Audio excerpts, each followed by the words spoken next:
history is filled with ghosts. Empires that rose, dominated, and then vanished, leaving behind only whispers and fragments. One of the most mysterious of these is the Hephthalite Empire, often called the White Huns.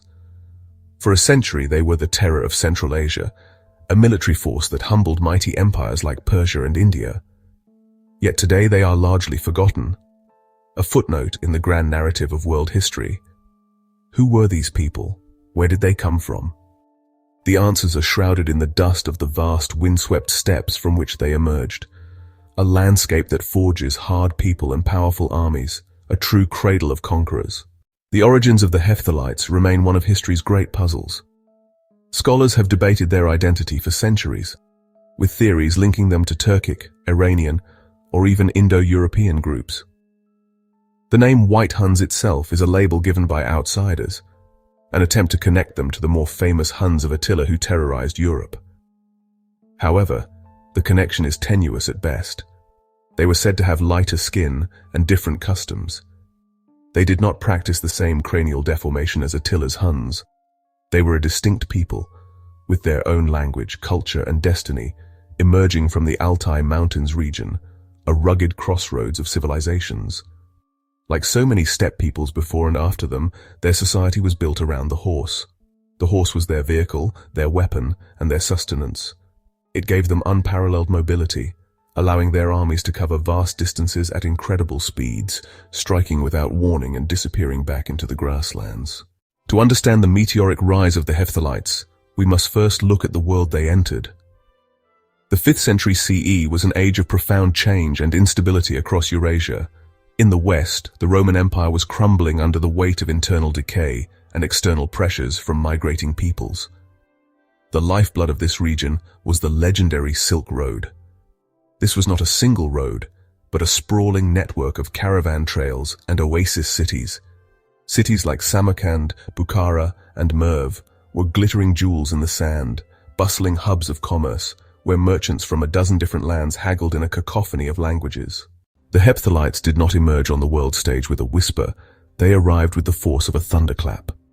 They first swept south from their homeland in the Altai Mountains, overwhelming the territories of the Kedarites and other rival nomadic groups in Bactria. A Hephthalite army was a terrifying spectacle, a swirling mass of horsemen who could shower their enemies with arrows from a distance, feign retreats to lure them into traps. Their victories created a momentum of success, attracting more warriors to their banner and swelling their ranks. The clash between the Hephthalites and the Sasanian Empire was a defining conflict of the 5th and 6th centuries. The Sasanians underestimated the Hephthalites at their peril. The conflict escalated dramatically under the Sasanian king Peroz I.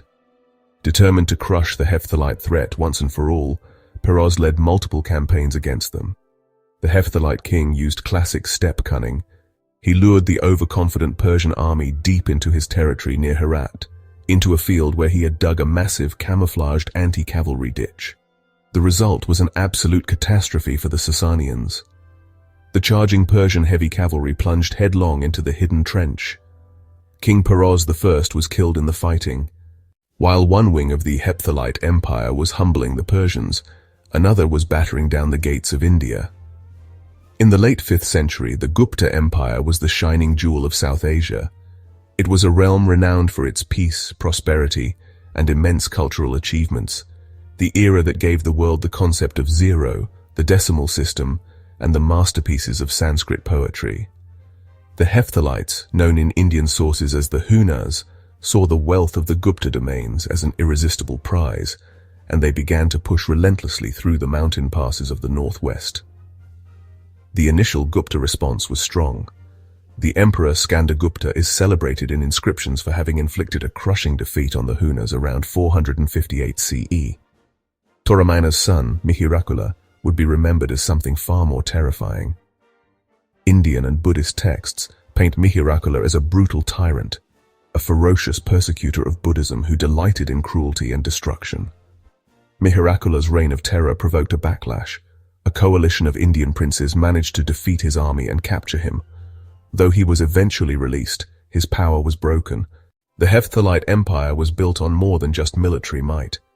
It was financed by its strategic control over the most lucrative trade network in the ancient world. the Silk Road.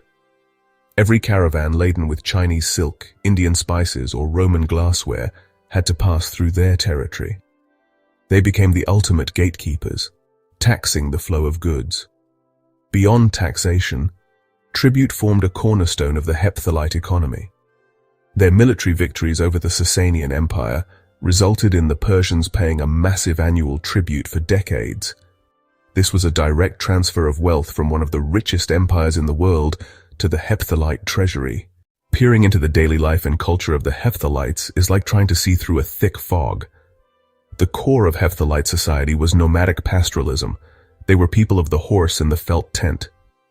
Their society was organized along tribal and clan lines, held together by loyalty to a powerful warlord or king. The elite of this society was a warrior aristocracy. One of the most intriguing aspects of their culture is the practice of polyandry, a form of marriage where one woman has multiple husbands who are often brothers. The Chinese pilgrim song Yun described this custom with fascination. In warfare, they were masters of psychological terror as much as military tactics. Their reputation preceded them. Yet, they were also capable of sophisticated diplomacy and governance. Empires forged by nomadic conquerors often proved to be fragile. By the mid-6th century, the Sasanian Empire found a new champion in King Khosrow I, a brilliant military reformer determined to end Persian subjugation. He found an ally in the Gokturks, a dynamic Turkic confederation that had exploded out of the Altai mountain region, the very same area the Hephthalites had emerged from a century earlier. Around the year 560 CE, the Allies struck.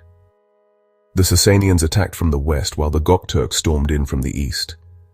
Caught between these two formidable military machines, the Hepthalite Empire stood no chance. In a series of decisive battles, most notably one near Bukhara around 567 CE, their armies were shattered. Their king was killed and their empire collapsed. Though their empire vanished from the map, the Hephthalites were not erased from history.